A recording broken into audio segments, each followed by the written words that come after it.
Hebrews, Hebrews, Hebrews. This is Israel Wake Up. This is Brother Leonard. I'm coming unto you in the spirit and in truth. And I'm coming to Israel this day about a subject that is very, very dear unto me. That subject is, are the books of Enoch, Jasher, and Jubilees necessary in the true awakening of the Israelites in these latter days? Can Israelites get the full meaning of their culture from the Tanakh, the Old Testament alone, both past and present? Can they discover who their Messiah, their Creator, and their Redeemer is from the Torah/Tanakh? Hebrews, Hebrews, Hebrews. I say no. Hebrews, here's why I say no. Enoch, the seventh from Adam, wrote the book of Enoch. Jasher, the son of Caleb, wrote the book of Jasher. And it is reported that the angel of God wrote Jubilees. Let us say that the angel of God is responsible for the writings of Jubilee. Hebrews, Hebrews, Hebrews. With that information being revealed, let us move forward. We will deal with the book of Enoch first.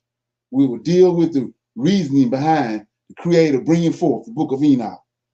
Hebrews, before Enoch was translated into heaven, no one had any concept of the going-ons of heaven. Therefore, the Lord had Enoch translated to heaven and commanded him to write down all that he seen and learned in order that his descendants would know and understand the goings-on of heaven. Enoch conveyed unto us the origins of evil, the fallen angels, watchers, and the Nephilim. But most important, the book of Enoch imparts to the Hebrew Israelites, the descendants of Adam and Jacob, Israel, the order that was set in place from the beginning. In Enoch chapter 20, Enoch reveals to us that the Creator, Yahweh, formed 7 angels in the very beginning before he did anything else. He formed Michael, Gabriel, Uriel, Raphael, Raguel, Serachiel, and Remiel, 7 holy archangels. This is found in Zechariah chapter 4, verse 10. The first angel he formed was Michael El. He was, which means he who is like Yah, he who can create. This is him that is in Genesis chapter 1, verse 2. Okay, so Yahweh formed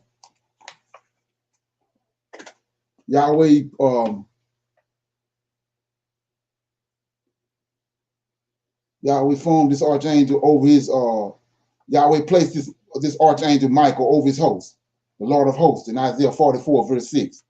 Hebrews, I will connect the 7 angels to the Tanakh. And we're going to go through a few scriptures to connect them. And the only way I'll be able to do this is because of what was conveyed to me in the book of Enoch. So I'm going to go to these scriptures. I'm going to call them out and then I'm going to read them. Zechariah chapter 4, verse 10. Let me read that.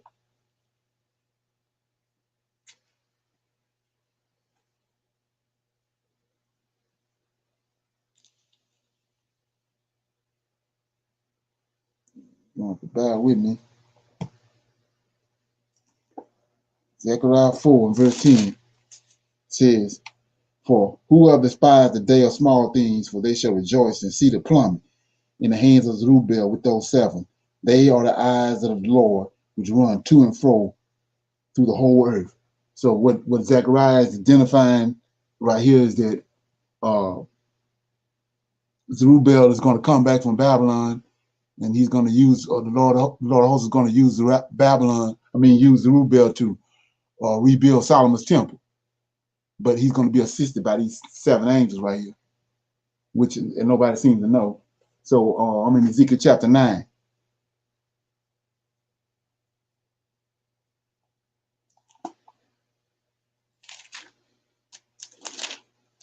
Ezekiel chapter 9, starting at verse 1.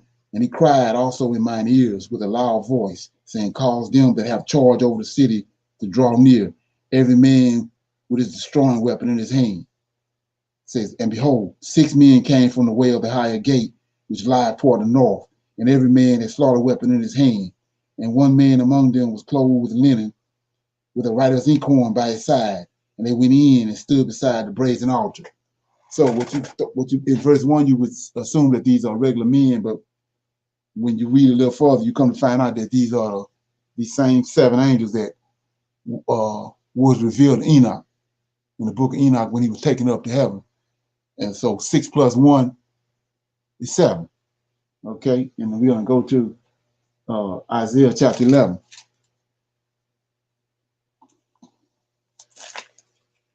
And it says, starting at verse 1, and there shall come forth a rod out of the stem of Jesse, and a branch shall grow out of his roots, and the Spirit of the Lord shall rest upon him. So what you have to understand is a spirit is an angel, ministering angels. That's what a spirit are. So it says, this, and there shall come forth a rod out of the stem of Jesse, and a branch shall come out of his roots, and the Spirit of God shall rest upon him. That's 1. The Spirit of wisdom, 2. Understanding, 3. The Spirit of counsel, 4. Might, 5. Spirit of knowledge, 6. And the fear of the Lord, 7. So these 7 angels, which are 7 spirits, are with this branch that comes out of David, just like they was with Zerubbabel in Zechariah chapter 10, what I just read. So we're gonna keep moving, and I'm in Exodus 24 and 10. We at Mount Sinai.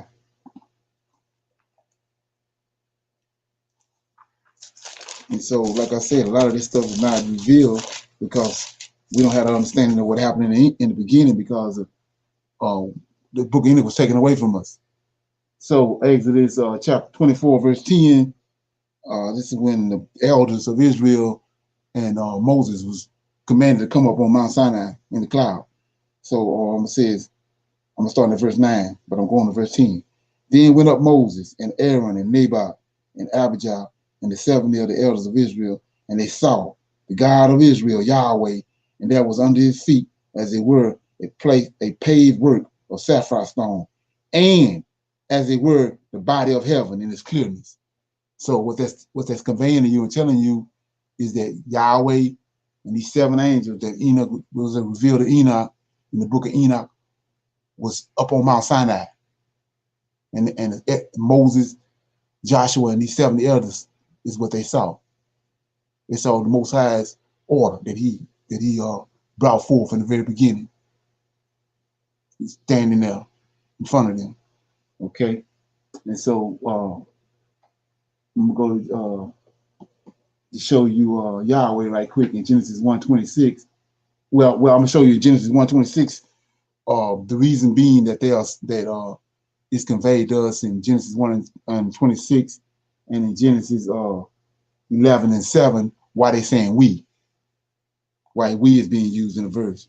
They want you to think because of the New Testament that is a Trinity, that is Father, Son, and the Holy Ghost. But I beg to differ.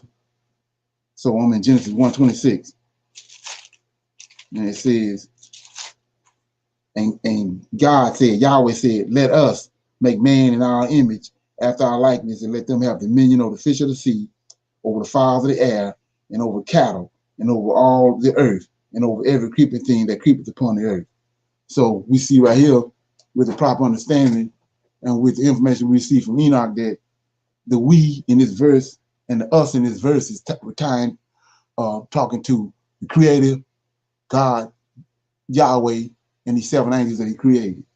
And another verse is in chapter 11, verse 7.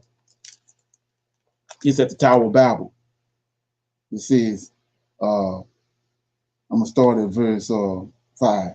And the Lord came down to see the city and the tower which the children of men built it. And the Lord said, behold, the people is one, and they have all one language. And this they begin to do. And now nothing will be restrained from them, which they have imagined. Right? 7. Go to, let us go down, and there confound their language, that they may not understand one another's speech. So we see right here, us is being used again. And the us is just like in Genesis 1:26, Yahweh and these 7 holy ones that he formed in the very beginning, before anything else was dealt with. That's the order of things. So we're going to keep on going. It says, the book of Enoch gives Hebrew Israelites the understanding of what Elohim means. And so what Elohim is plural for angels. You cannot say, you cannot, I say you cannot call Yahweh Elohim. The angels are Els, strong ones. This is the reason for the El on the end of the angels' names. These angels and princes are sons of Yahweh. Hebrews. Yahweh divided up the earth in Genesis chapter 11 according to the angels, the Els. Example, Daniel chapter 10 verse 13, right? So I'm showing you that these angels, which are sons of God, which are princes, because Yahweh is the king. So all the angels, being that they came forth from him, are princesses. So what I'm going to convey right here with this understanding that we getting from the book of Enoch and also from the Tanakh, we're going to see how that what we've been dealing with and what most Israelites been dealing with is far from the truth.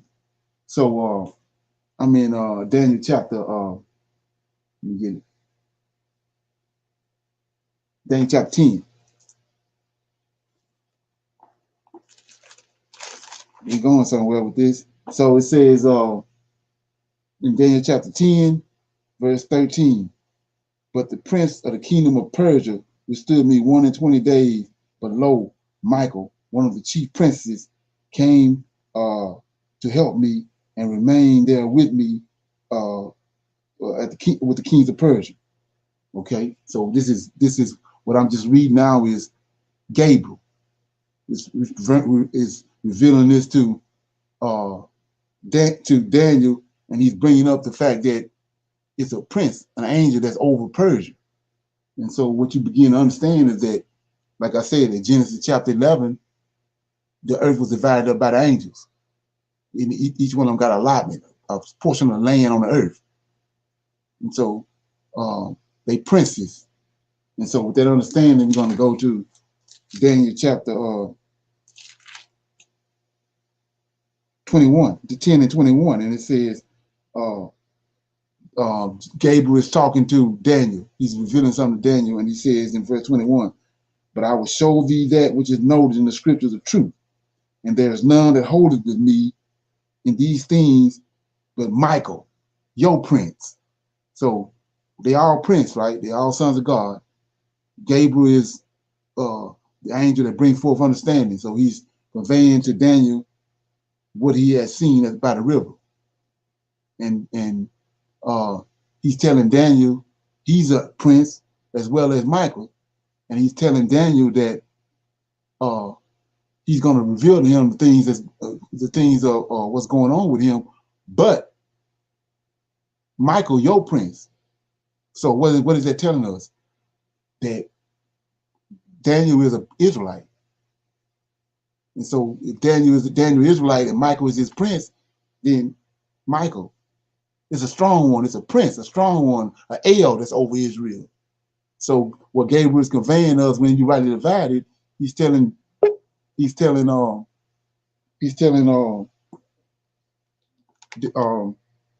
that Michael is your prince, just like this prince of Persia in Daniel 10 and 13.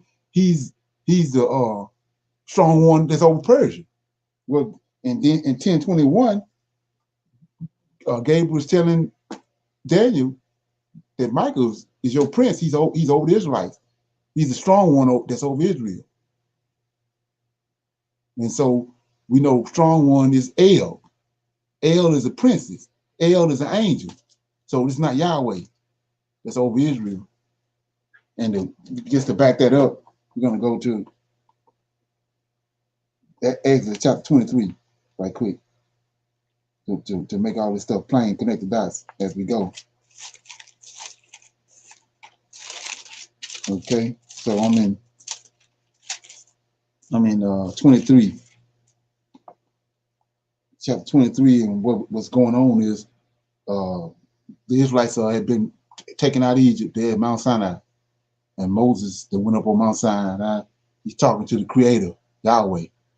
Keep in mind that Yahweh in the very beginning created these 7 angels. And I showed you that they was all there on Mount Sinai, except the other soul. So chapter 23,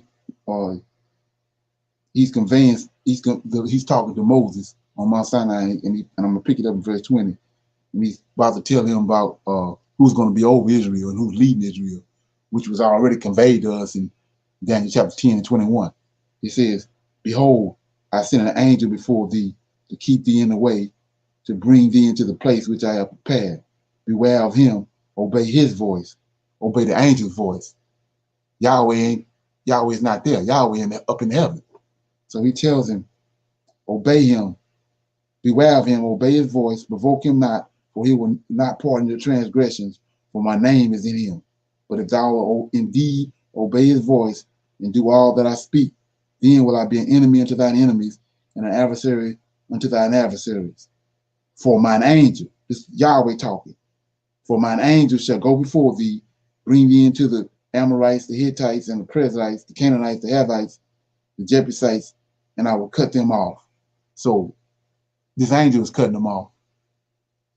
So just to be precise and to make it plain, we know the Most High, that he formed this angel Michael first, and he's the one with the sword. He's the one that kicked Satan out. He's the one that kicked the 1/3 of the angels out, because he's the one. He's the host. He's over the host. He's the Lord over the host of heaven. Yahweh is the king, but Michael is his Lord, the host over the Lord's host. So we see right here, just to go in a little deeper, he says in this Exodus 23 and 21, beware of him. That's this angel, Michael. We're gonna make it plain. Beware of him, obey his voice, provoke him not, for he will not pardon your transgressions, for my name is in him. So what is being revealed and conveyed to us right here, sin. Transgression is sin. So Lord of hosts is telling Moses on Mount Sinai, this angel I have right here, the strong one is El. My prince is overseeing. So let's look at it. We're gonna go to Deuteronomy 28 right quick.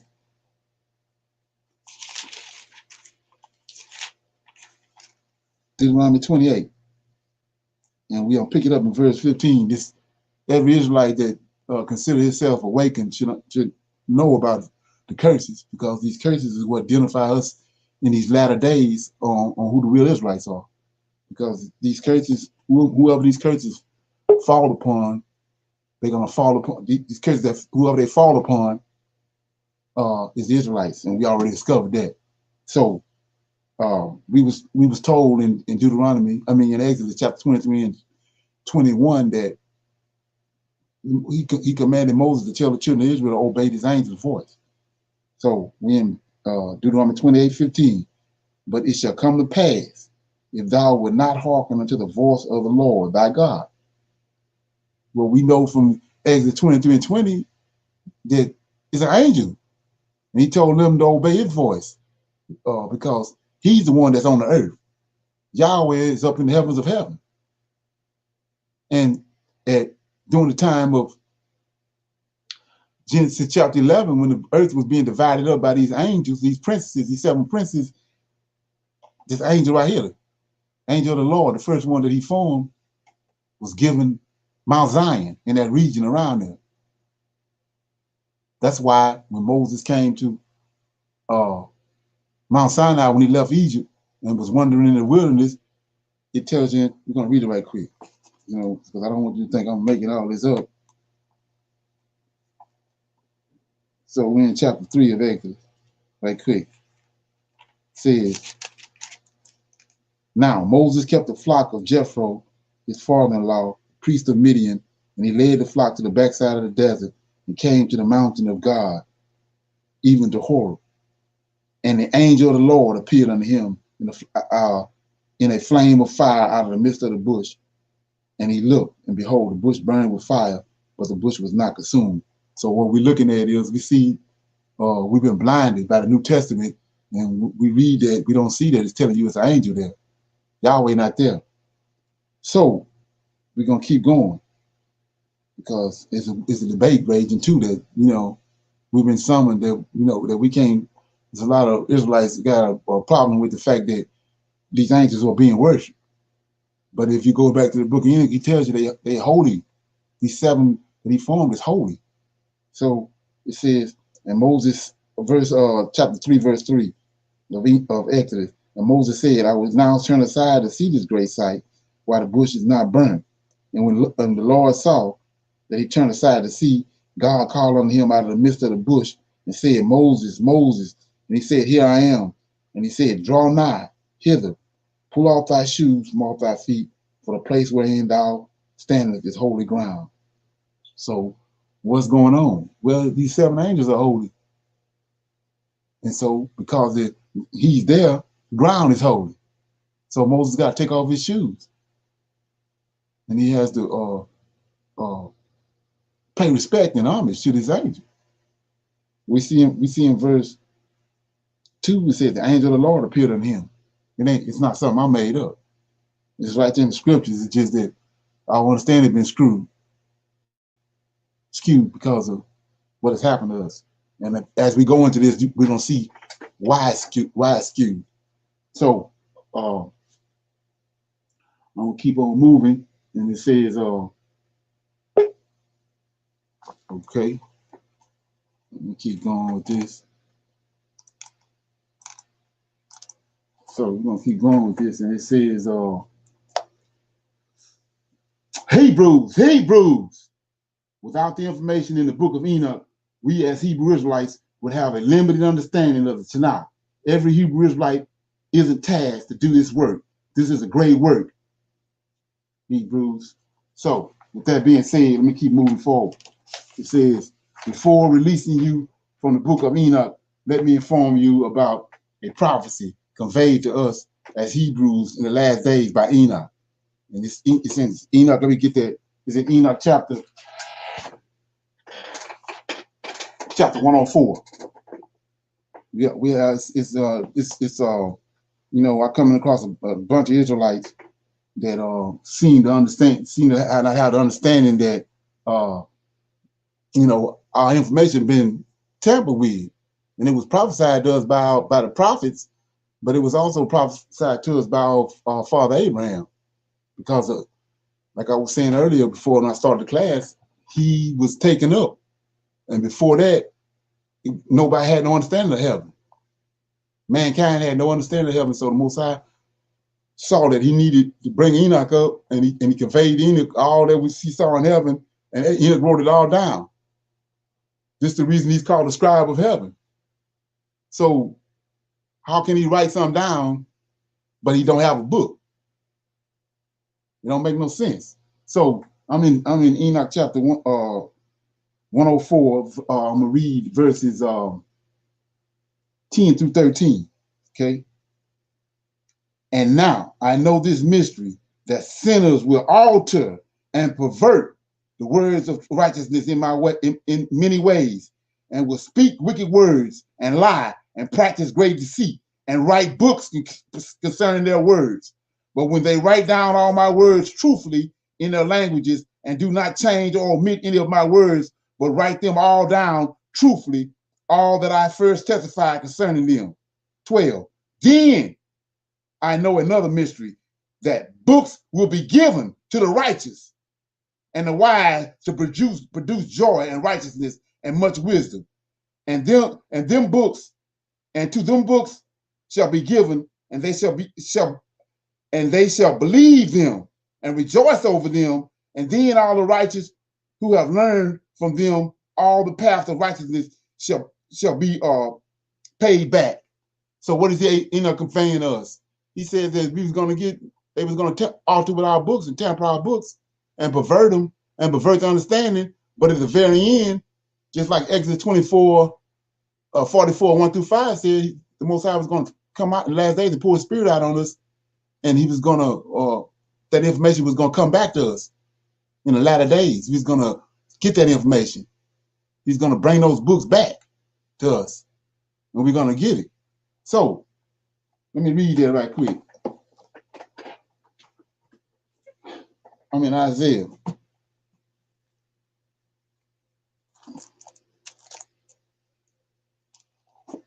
44.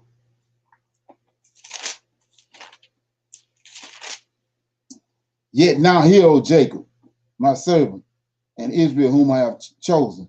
Thus says the Lord that made thee and formed thee from the womb, which will help thee. Fear not, O Jacob, my servant, and thou Jezreel, whom I have chosen, for I will pour water upon him that is thirsty, and floods upon dry ground. I will pour my spirit upon thy seed, and my blessings upon thine offspring, and they shall spring up as among the grass, as willows by the watercourse. One shall say, I am the Lord's, and another shall call himself by the name of Jacob, and another shall subscribe with his hand unto the Lord, and surname himself by the name of Israel. And so undoubtedly, we're looking at that. It's all over the place. It's all over the internet. It's all over everywhere. Well, I just read that Enoch told us that when he was conducted up to heaven. And he encountered these 7 angels that the Most High created in the very beginning. And they told him, and he wrote it down that, you know, they was gonna tamper with his word and change it, and it was gonna cause us to err. And so we're gonna see as we go, it's a particular group of people that's gonna do this. And so we're gonna move forward.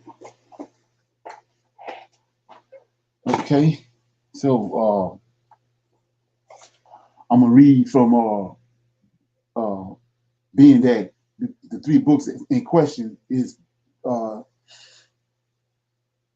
Enoch, Jasher, and Jubilees. What I'm doing is I'm multitasking, and I'm gonna show you how that all these books working together. We're still dealing with the book of Enoch, but I'm gonna read some out of Jubilees to show you that they all synchronizing together, and it's indeed the word of God. You just have to be able to go in and rightly divide it. I'm in Jubilees chapter 16.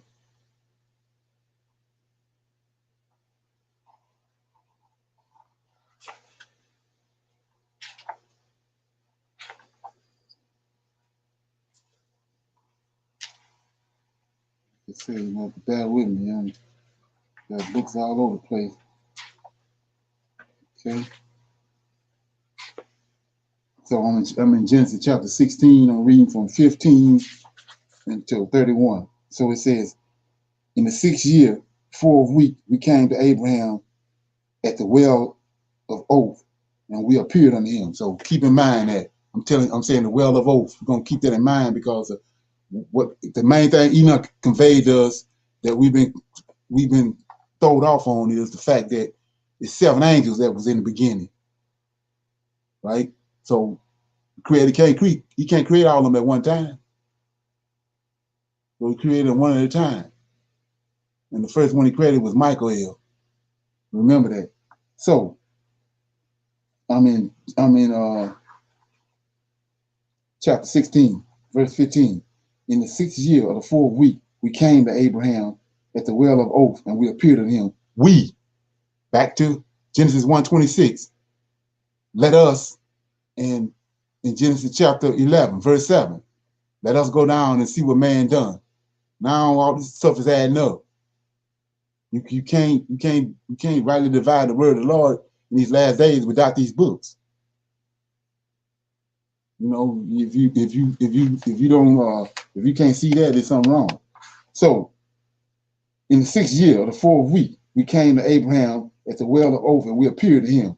We returned in the 6th month and found Sarah with child before us, and we blessed him, and we announced him all the things that had been decreed concerning him, so that he should not die until he had begot 6 more sons and saw them before he died. So who they talking to is Abraham. They at the well of Oath, right here. Like I started out in verse 15. They at the well of Oath. This is very important. So 17. But in Isaac should his name and offspring be called, that all the offspring of his sons should be called Gentiles, but counted with the Gentiles. But from the sons of Isaac, one should become a holy offspring, and shall not be counted among the Gentiles. Okay, so we see right here that Abraham had a whole bunch of sons, but Isaac was called, just like before the flood. Enoch, and Seth, and Jared, and Noah, and Shem, they was all called. And so out of all the sons that Abraham had, and all the nations that came forth from those sons, Israel was the one that was called through Isaac. So it says, but the rest of them are considered Gentiles.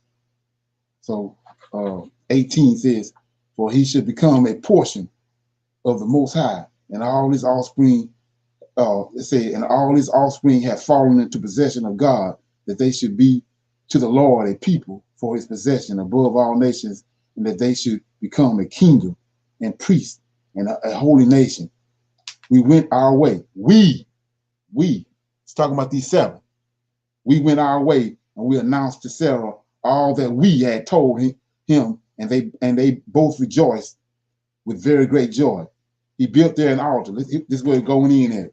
So, anybody knows anything about the New Testament, the idol, Jesus Christ, made a statement in the temple, Herod's temple, that he had, the day that Abraham met him, he rejoiced. Well, here we go right here. It says, 19, we went our way and we announced to Sarah all that we had told him, and they both rejoiced very greatly. They rejoicing because of Isaac, because he told them they were going to have Isaac. So he rejoicing. Let's look at it. We went our way and we announced to Sarah all that we had told him, and they both rejoiced with a very great joy. He built there an altar to the Lord, who had delivered him and who was causing him to rejoice in the land of his sojourning. And he celebrated the festival of joy in this month for 7 days near the altar which he had built at the well of oak. See that? So we at this well of oak, right? Remember that. And he rejoiced 7 days. 21, he built tents for himself and his servants on this feast, on this festival. He was the first to celebrate the Feast of Tabernacles on the earth. So what's being conveyed to us is Abraham is the first one that kept the Feast of Tabernacles, the booths, and it's because of Isaac, right? Okay, 22. During these 7 days, he brought burnt offerings to the Lord each day to the altar, consisting of 2 oxen, 2 rams, 7 sheep, 1 male goat for a sin offering, that he might atone thereby for himself and for his offspring. An offering of thanks he brought. Check it out. We're going in. As an offering of thanks he brought 7 rams, 7 kids, 7 sheep, 7 male goats, and their fruit offering and their drink offering, and he burnt all the fat of it on the altar, a chosen offering to the Lord for a sweet smelling odor. Morning and evening he brought forth fragrances, fragrant substances, frankincense and incense. So let's look at this. We see up here all these sevens, right? 24, morning and evening he burnt fragrances. Let's see how many fragrances it is. Frankincense, 1. Incense, 2. Sweet spice, 3. Nard, 4. Myrrh, 5. Spices, 6. And aromatic plants, 7. So we see all these sevens. All these sevens he offered, crushed, mixed together in equal parts and pure. And he celebrated this feast during the 7 days, rejoicing with all his heart and with all his soul, he and all those who were in his house. And they were no longer, and there was no stranger with him, nor any that was uncircumcised. He blessed the Creator who had created him in this generation, for he had created him according to his good pleasure. God knew and perceived that from him would arise a plan of righteousness for the eternal generation, and from him a holy offspring, so that it should become like him who had made all things. He blessed and rejoiced, and he called the name of this festival the festival of the Lord, a joy acceptable to the Most High. See, and he blessed him forever, and all his offspring after him throughout all generations of the earth, because he celebrated this festival in its season, according to the testimony of the heavenly tablets. For this reason, it is ordained on the heavenly tablets concerning Israel that they should celebrate the Feast of Tabernacles 7 days with joy, and in the 7th month, acceptable before the Lord as a statute forever throughout their generations every year. To this, there is no limit of days, for it is ordained forever regarding Israel that they should celebrate it and dwell in tents and set wreaths on their heads and take lofty boughs and willows from the brook. Abraham took branches of palms and the fruit of good and pleasing trees, and every day going round the altar with the branches 7 times a day in the morning, and he praised and gave thanks to his God for all things in joy. So what we see in verse 31 is Abraham going around the altar. He went around it 7 times. Well, Joshua met a man in Jericho, a certain man. He told him to go around the walls of Jericho 7 times. And on the 7th trip around, walls came down. What I'm doing is connecting dots for you. Get the proper understanding. So, with that being said, I'm gonna read. I just read Jubilees 16:13. Let me see Genesis 21. Okay, so I showed you where they was with the well. They was by the well, and Abraham sacrificed 7 rams, 7 goats, 7 different types of fragrances and all that. So why is he doing that, right? You know. So I'm in Genesis chapter 21. I'm in Genesis chapter 21. So all this happened by this well called the well of look at it, the well of oats, and it's the well of oats, well of sevens, and some people call it Bathsheba, the well of Bathsheba. So I'm in 21. We're dealing with these 7 angels that Enoch told us about. It can't be, it ain't found in the Tanakh. So if it ain't in the Tanakh, then where you gonna get it at? Where you gonna get a deeper understanding at? Okay, so I'm in 21. It says, let me see what I'm reading at. 21. I'm reading it. I'm in verse 22. This is the covenant at Bathsheba. This at the well. So this placing us at the well. I was just in Jubilees. Now we back at the same well that's in Jubilees, that's in the book, in the Tanakh. So it says, and it came to pass at that time that Amalek and Piscal, I might be messing that word up, chief captain of his host, spoke unto Abraham, saying, God is with thee in all that thou doest. Now we're gonna stop right there for 1 minute. I'm gonna back up. And it came to pass at that time that Amalek and Piscal. Now let's go over here right quick before I move forward. That's 2 different beings, 2 different people. So I'm in Isaiah 44, verse 6. Thus saith the Lord, the King of Israel, and his Redeemer, the Lord of hosts. So the Creator, Yahweh, is not the Redeemer. The Lord of hosts is the Redeemer when you rightly divide it. So now let's go back where I was at. I was at 21. We're gonna get this plain. 22. I'm in chapter 21, verse 22. And it came to pass at the time that Amalek, the king, and Piscal, chief captain of the host, he's over the host. So it's somebody over the host, and it's somebody that's the king. You can fumble with that if you want to. Say under Abraham, saying, God is with thee in all that thou doest. Now therefore swear unto me here.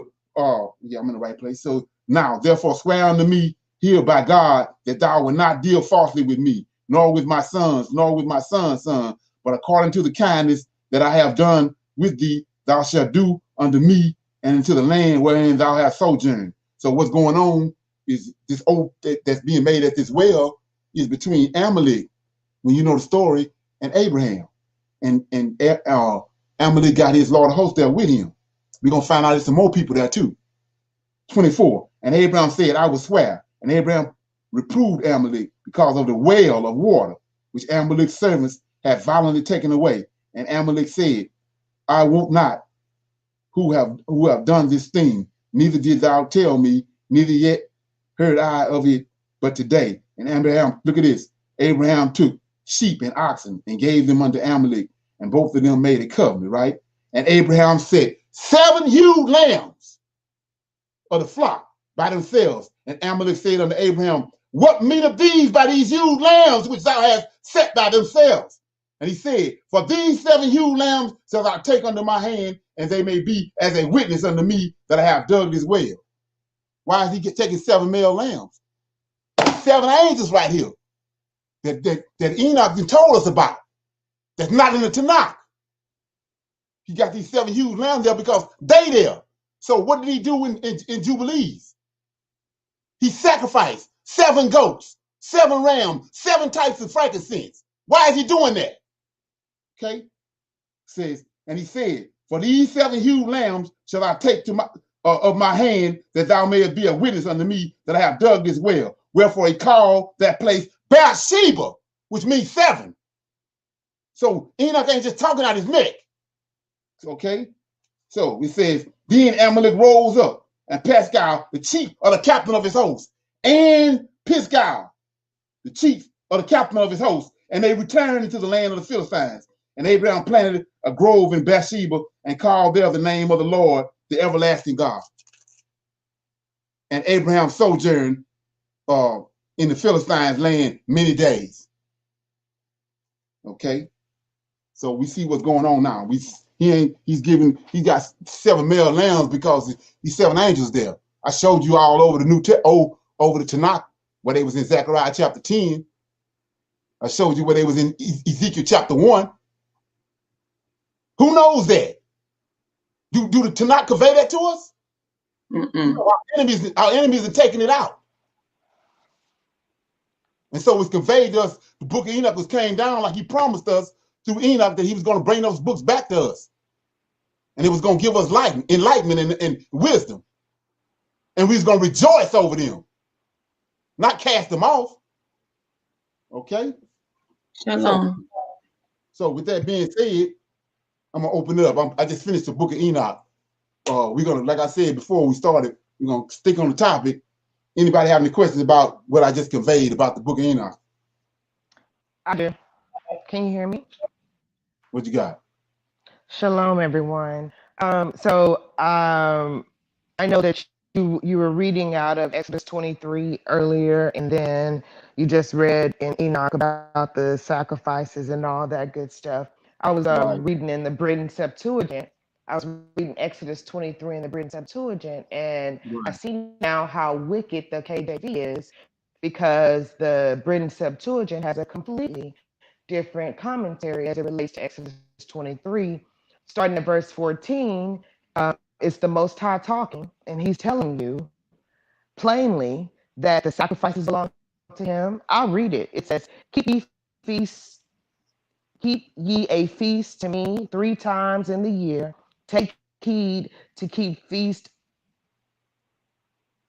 of unleavened bread. 7 days ye shall eat unleavened bread.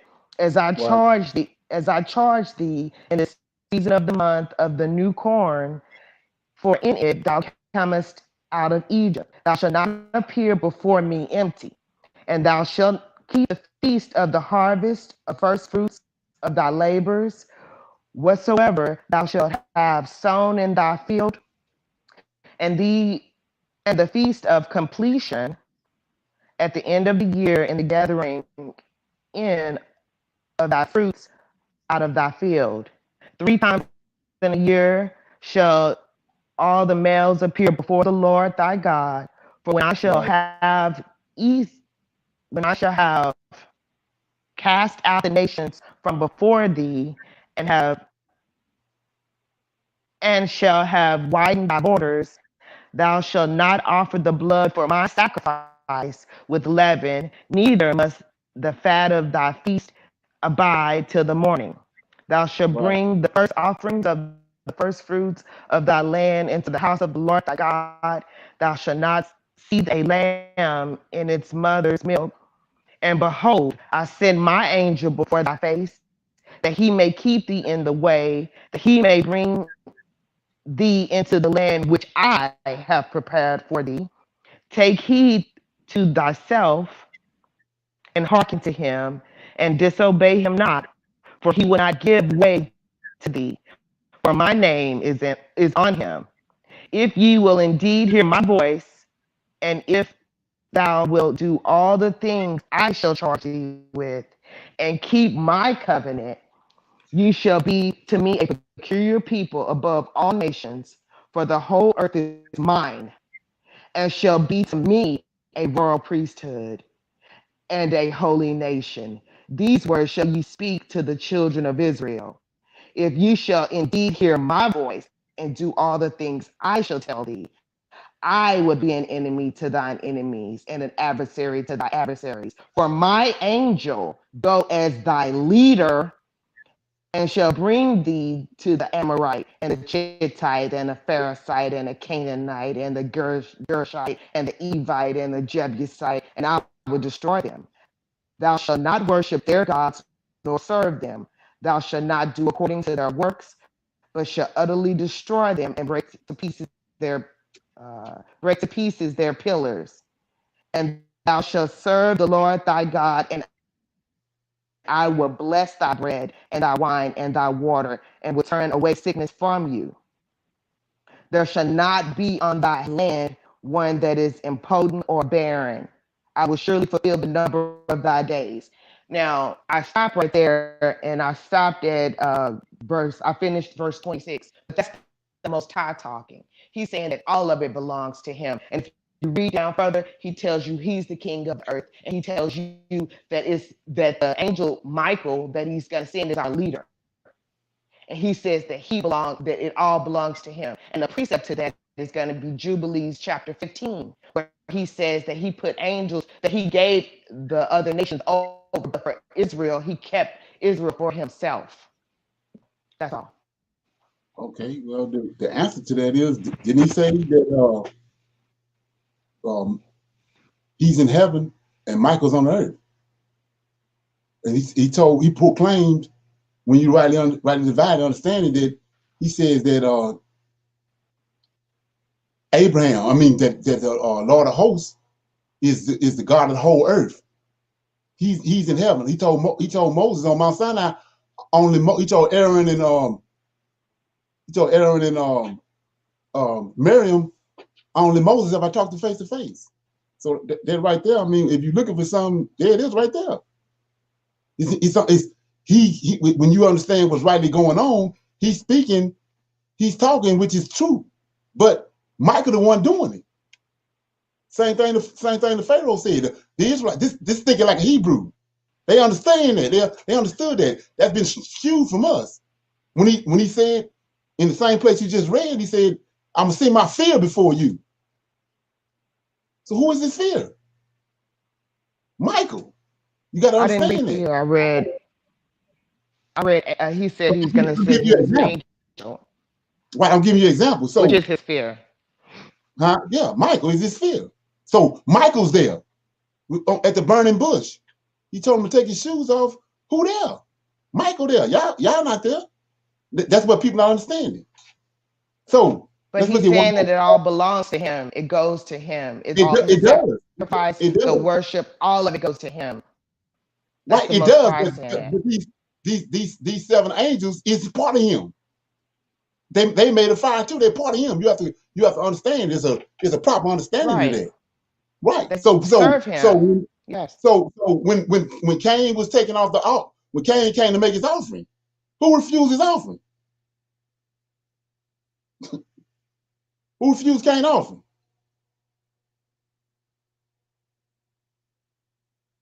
Okay. So that's what you have to understand.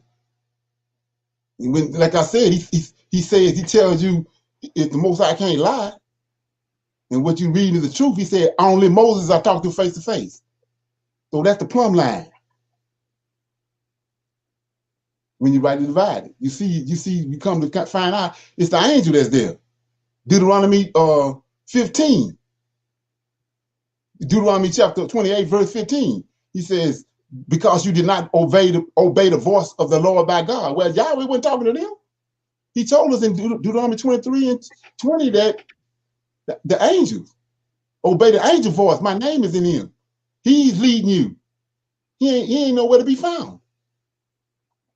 When Moses struck the rock, Yah wasn't there. But his representative was there, just like he was there. That's the understanding that you have to get. Michael refused Cain. Right. Refused him. And so if Michael if these 7 angels is holy and the fire that's in them came from the fire from Yahweh, well, when you see them, don't you have to get out? You got to, if they both the 7 of them represent Yahweh, you got to get on like them. If you get on and worship them, it's the same as getting down and worshiping him. Yes. And you got to understand that. You're gonna be forever falling backwards in the dark if you don't understand that. So I have another question for you. Okay. So if you look at Exodus 23, when it's the Most High speaking, and you look at Exodus 3, out of the Britain Septuagint, he's saying that he does the same exact thing. So it's the same person speaking because he doesn't change. And if he's saying he does that in Exodus 23, and you see the same person saying that do the same thing in Exodus 3, then it's the same being talking. So he's saying he will not give his, he don't give his glory to another. So the angels are created to serve him. Everything is created to serve him. Right. That's what's happening when you understand the order. Including those that are the children of Israel. So let's look at that from a Hebrew perspective. We had this story going on before about when David was getting ready. He was old. He was getting ready to die, and the Lord of hosts, not Yahweh, had conveyed to him that Solomon was going to be next in charge. But one of David's other sons had already went and got a white ass and riding on it and already doing the most down in the other part of Israel. So Bathsheba went in and asked him, what's going on? Your other son down there anointing himself to be king. What's going on? But before she came in, the Bible tells you she got down on her knees and in front of David with her head to the ground and worshiped David. So what's going on? David is standing in the place of Michael. Michael standing in the place of Yahweh. So who is Bathsheba actually getting down on the ground worshiping? Yahweh. So you're saying when Bathsheba bowed down, that she was giving worship as one would give worship to the Lord when she bowed down before David? Wouldn't that be because he's king? Right. Men bow down to other men that are kings, and women bow down to those that are over them because he was a king. So of course she bowed down to him. But it's about Israel.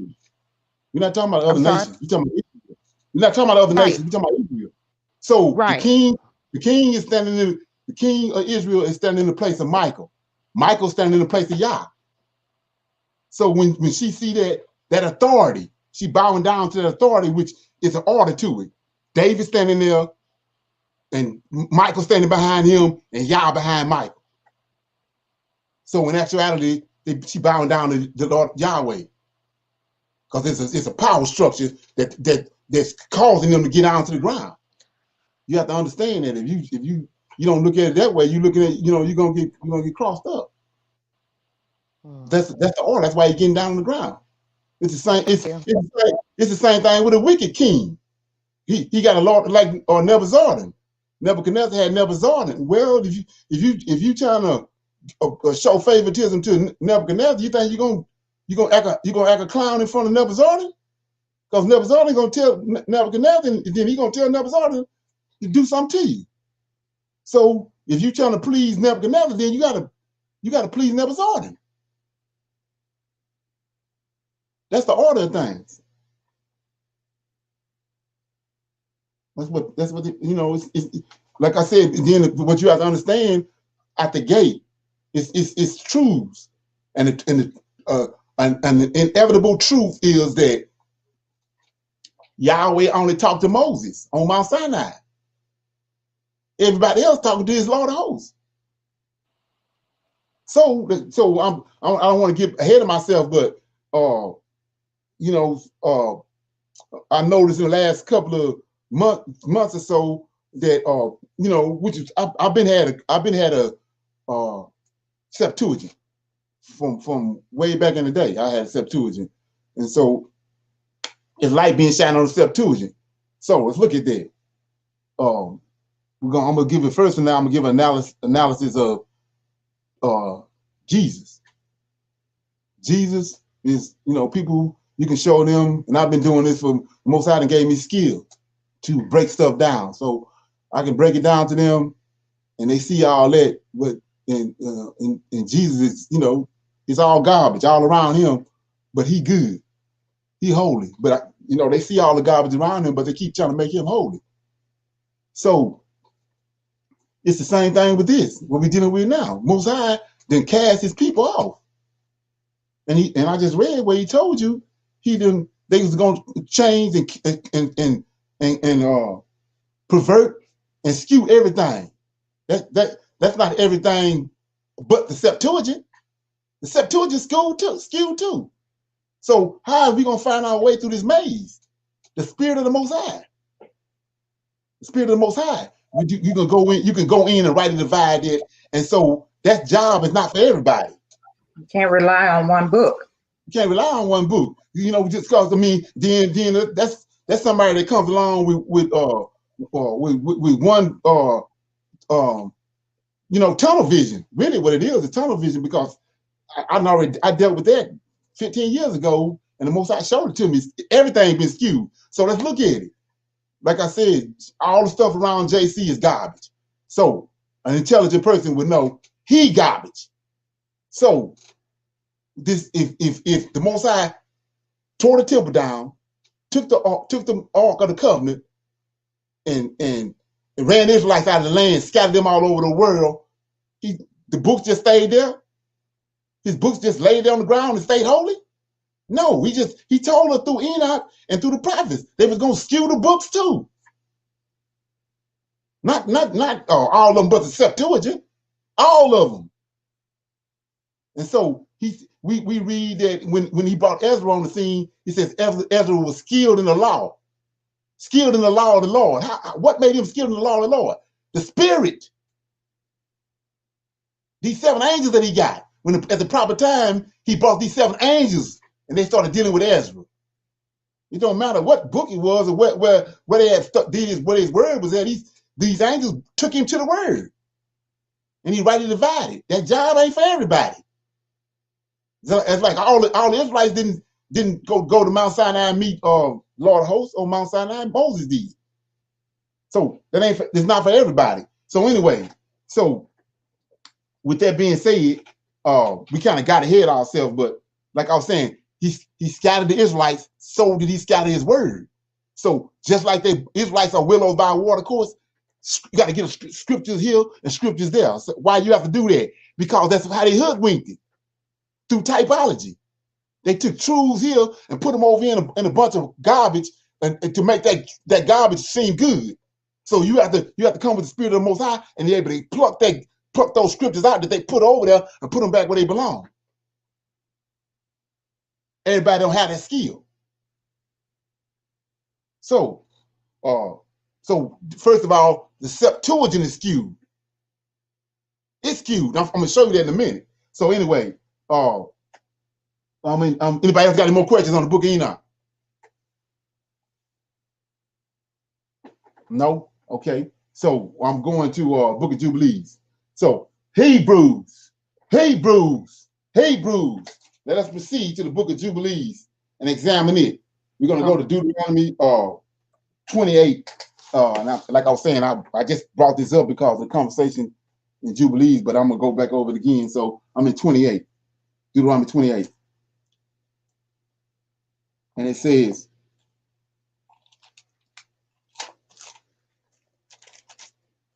Deuteronomy 28 says, and 64.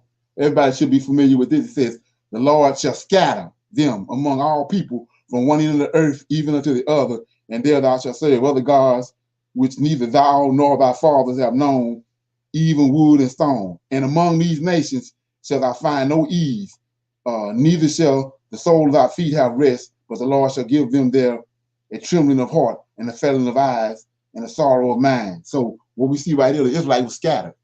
And so, like I said before, he didn't scatter them and didn't scatter the word. The word, he destroyed the temple so they won't have no reference. So why would he leave the words intact? Because the books intact, they still have a reference. So he took away the language. But he left the books there untampered with. No. They scattered his words just like they scattered the people. And they scattered all over the place because they making books of their own and they taking truths and putting them in there.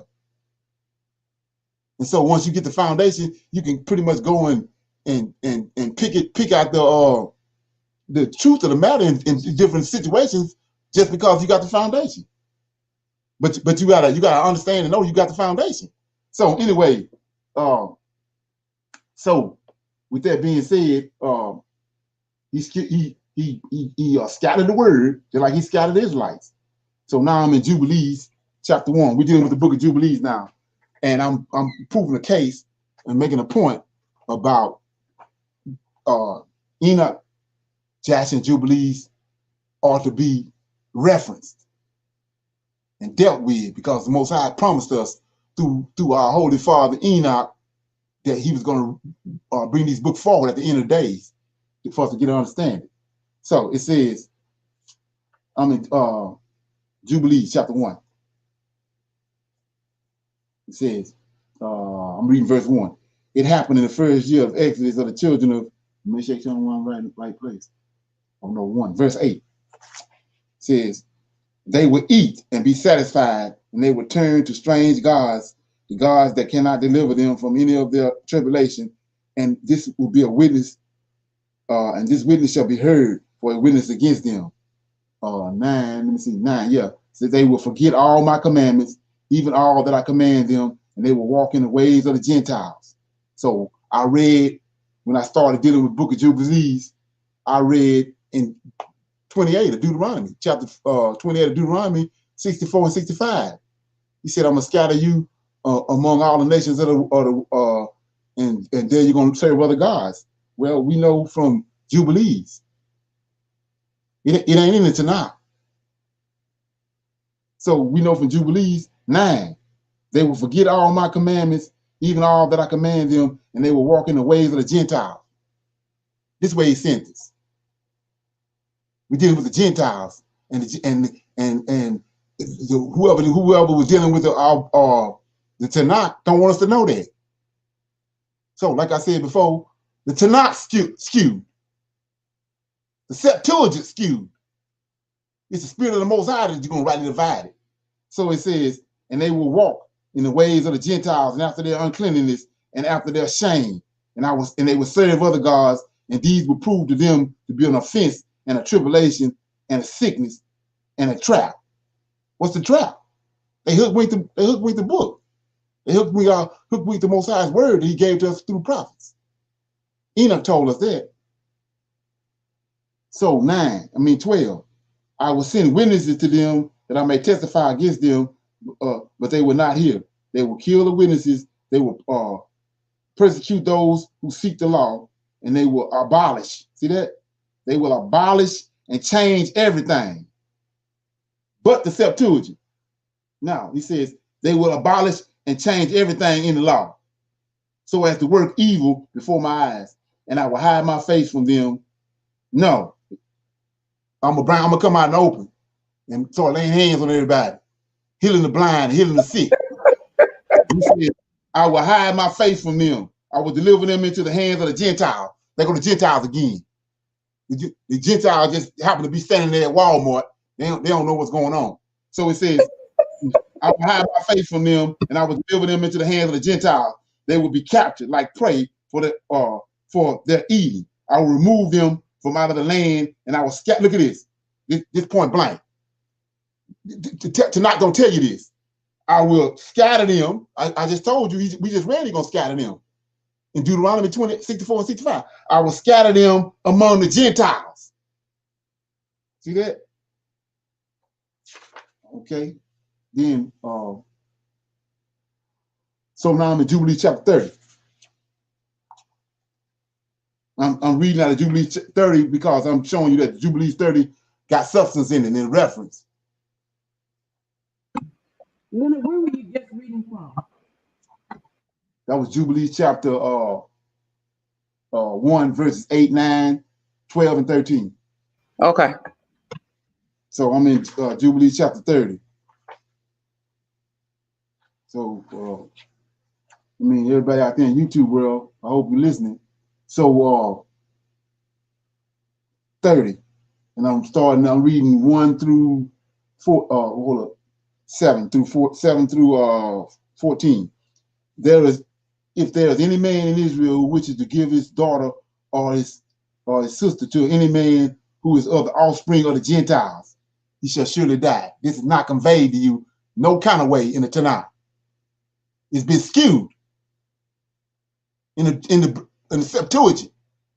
It says, offspring of the Gentiles, he shall surely die. They shall stone him, for he has committed sin in Israel.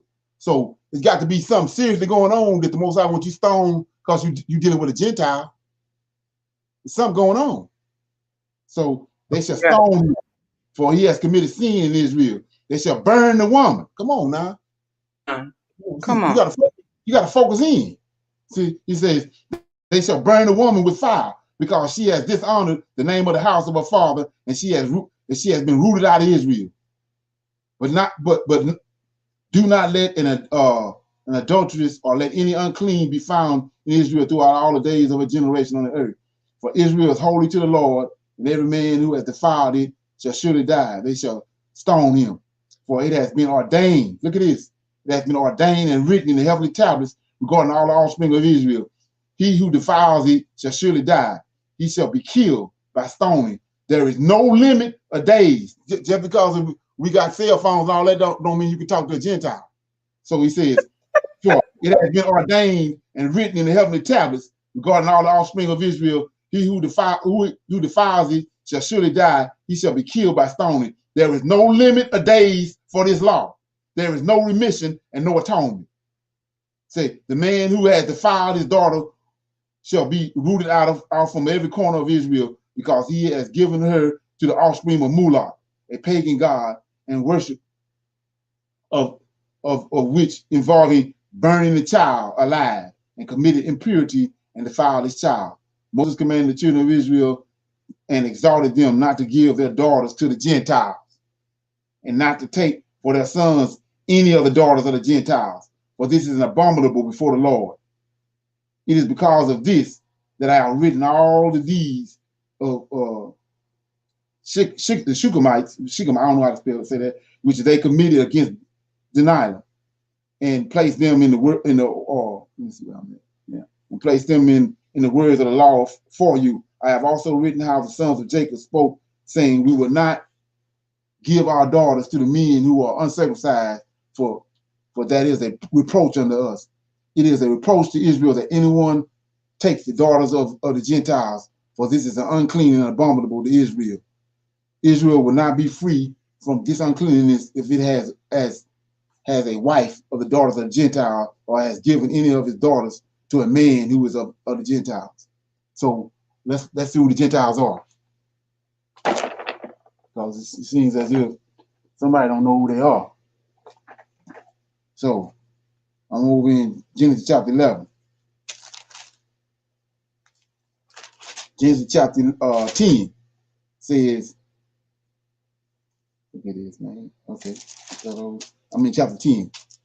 Chapter 10, verse 1. Now these are the generations of sons of Noah, Shem, Ham, Japheth, and under them were sons born after the flood.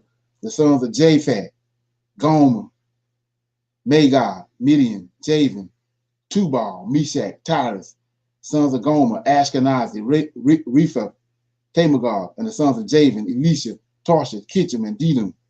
By these were the isles of the Gentiles divided in their lands, everyone after their tongues, after their families, in their nations.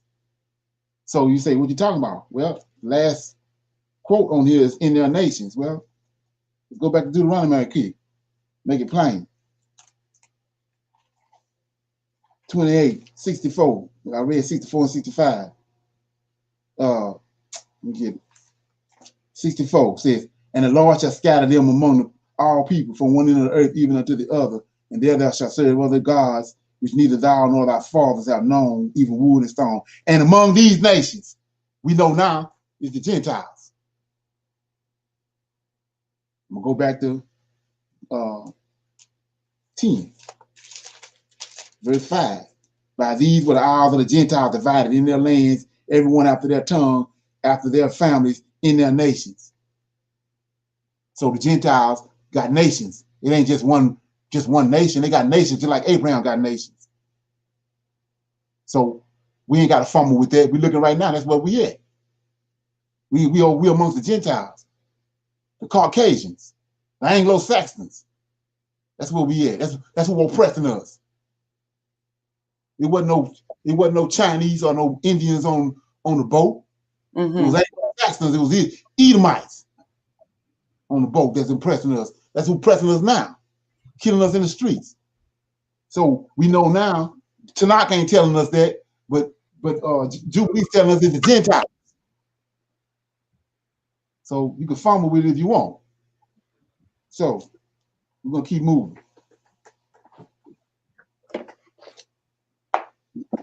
Okay, so yeah, so let's see where I'm at. Shalom, shalom. What you got? You just read in Deuteronomy that we would serve other gods, and I know that applies to JC, but does it apply? Who else does it apply to? Does it apply to Buddha and all these folk? Yeah, it involves everything. That's what the Gentiles do. Okay. Christianity is an amalgamation of all gods. That's all Christianity is. Yeah. Mm-hmm. Yeah. So I'm in Jubilees. I got 2 more verses. Then I open it up for Q&A for this book of Jubilees. So I'm in Jubilees chapter 3.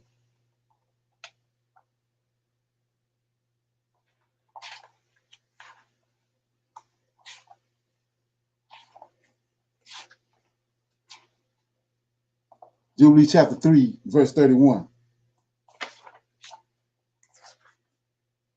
It says, because of this, it is prescribed on the heavenly tablets. Let me read that again.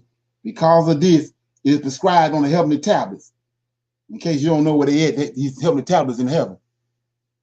As touching all those who know the judgment of the law, that they should cover their shame and should not uncover themselves as the Gentiles uncover themselves. So, like I said before, he scattered Israel, he changed the language, took the ark, took it back up, but he left the books over there untouched. That ain't what the scriptures say. That ain't what all these books is. I'm showing you they synchronized with that. He did a complete number on Israel. So let's keep going. I'm in Jubilee 23. Then I'm opening up the Q&A.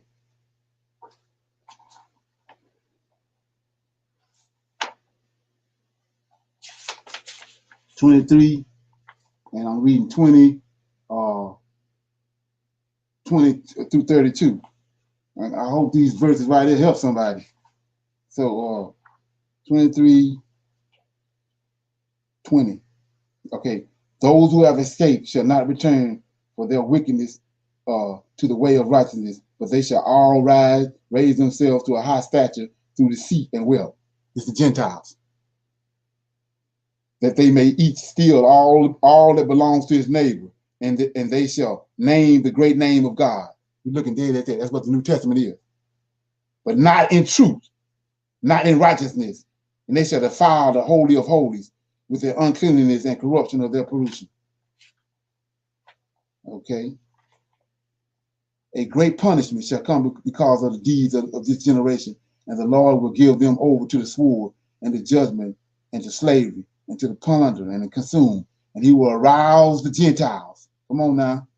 He shall arouse the Gentile sinners against them, who have neither mercy nor compassion, and who shall respect no one, neither the young nor the old, neither the old nor the young, nor anyone, for they are more wicked, strong, and evil than any children of man.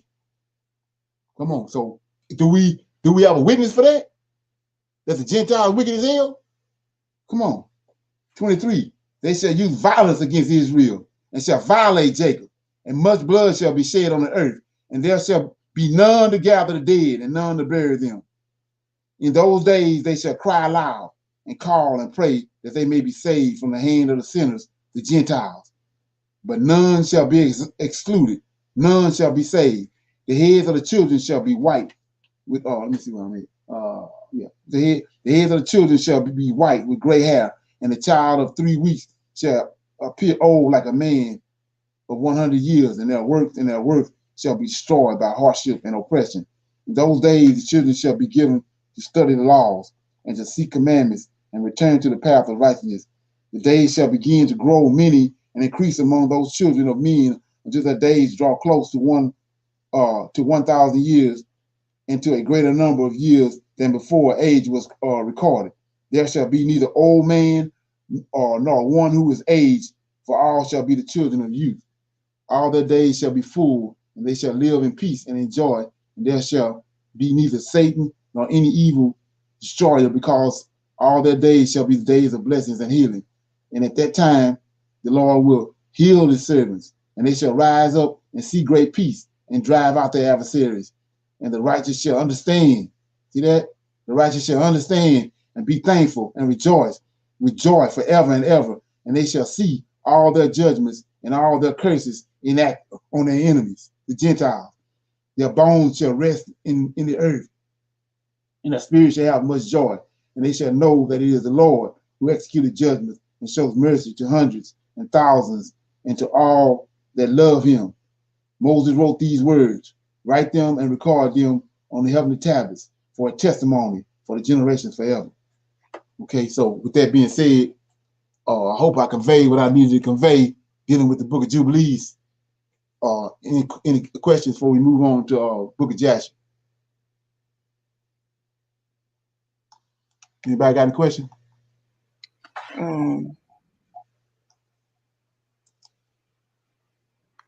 Yeah, I got a better understanding of the Gentiles. Okay. Because I had questions about the Gentiles the other night. Okay. But you made it clear. Okay. So with that being said, I'm gonna move forward to the book of Jasher. So the question that's being posed, and the situation that's being dealt with is Enoch, Jasher, and Jubilees, do they need to be referenced in these last days? And I'm saying with a emphatical yes. So I'm in Jasher. And what I'm dealing with in Jasher is I'm gonna deal with chapter 57 and 58, because what Jasher exposes to us is the encounter that Esau had with Jacob, and Esau had a son called Zephno, and we're gonna see what happened with Zephno in pertaining to Jacob, because it's not in the Tanakh. Okay, so I'm in Enoch chapter 57. So, like I said, if you Jasher? Yeah, Jasher 57. So what I recommend is, if you don't have no book of Jasher, you might need to go find one.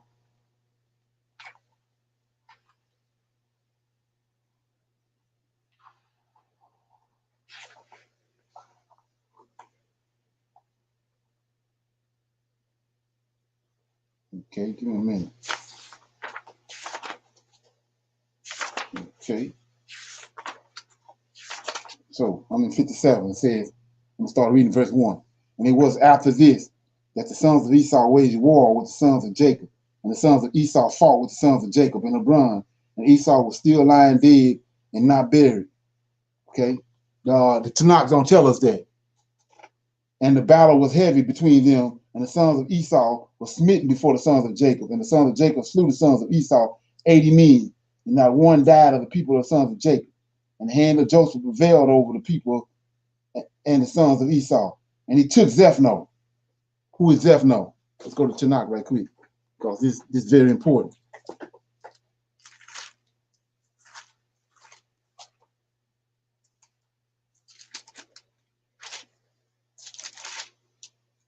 I'm in chapter 36. And it says, let me get it.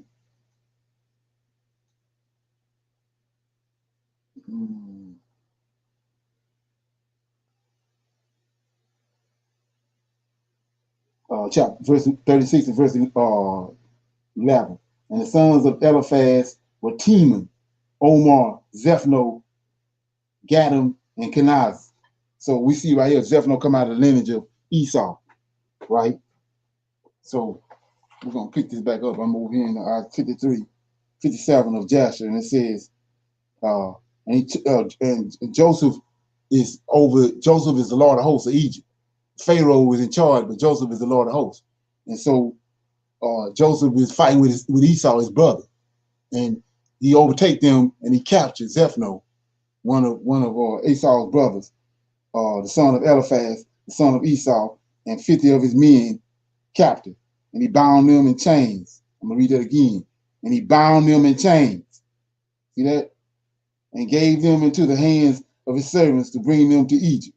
And it came to pass when the sons of Jacob had taken Zephno, his people, captive, all those that remained were greatly afraid of their lives from the house of Esau, lest they should also be taken captive. And they all fled with Eliphaz and the sons of Esau and his people with Esau's body, and they went on the road to Mount Seir. So we find out right here in the book of Jasher that at this fight right here with Esau and Jacob, Esau, the father of the Edomites, was killed, and one of the choice sons of Esau, like Joseph is to Jacob, Zephno is to Esau. So they came unto Mount Seir, and they buried Esau in Seir, but they had not brought his head with them to Seir, for it was buried in the place where the battle had been in Hebron. It came to pass when the sons of Eliphaz had fled from before the sons of Jacob, the sons of Jacob pursued them unto the borders of Seir, but they did not slay the single man from amongst them when they pursued them. From Esau's body, which they carried with them, excited their confusion. So they fled, and the sons of Jacob turned back from them and came up to the place where their brethren was in Hebron, and they remained there on that day and on the next day until they rested from the battle. And it came to pass on the third day, they assembled all the sons of Seir, the Horites, and they assembled all the children of the east, a multitude of people like the sands of the sea. And they went and came down to Egypt to fight with Joseph and his brethren in order to deliver their brethren. And Joseph and all his sons and Jacob heard that the sons of Esau and the children of the east had come up with them to battle in order to deliver his brethren. And Joseph and his brethren and the strong men of Egypt went forth and fought in the cities of Ramesses. And Joseph and his brethren dealt out a tremendous blow amongst the sons of Esau and the children of the east. And they slew them 600,000 men, and they slew amongst them all the mighty men and the children of Seir and the Horites. There were only a few of them left, and they slew only a great many of the children of the east. And the children of Esau and Eliphaz, the son of Esau, and all the children of the east all fled before Joseph and his brethren. And Joseph and his brethren pursued them until they came to Shukloth, and they yet slew of them in Succoth 30 men, and the rest escaped. They fled each to his city. And Joseph and his brethren and the mighty men of Egypt turned back from them with joy and cheerfulness of heart, for they had smitten all the enemies. And Zephno and the sons of Eliphaz and his men were still slaves in Egypt to the sons of Jacob, and their pains increased. And when the sons of Esau and the sons of Seir returned to their land, the sons of Seir saw that they had all fallen into the hands of the sons of Jacob and the people of Egypt on account of the battle of the sons of Esau. And the sons of Seir said unto the sons of Esau, you have seen, and therefore you know that this camp was that this camp was on your account and not on the mighty men or the apt in the war remaining. Now therefore go forth from our land, go from us to the land of Canaan, to the land of thy dwelling of your fathers. Wherefore shall your children inherit the effects of our children in the latter days. And the children of Esau would not listen to the children of Seir. And the children of Seir considered to make war with them. And the children of Esau sent secretly to Angus, king of Africa.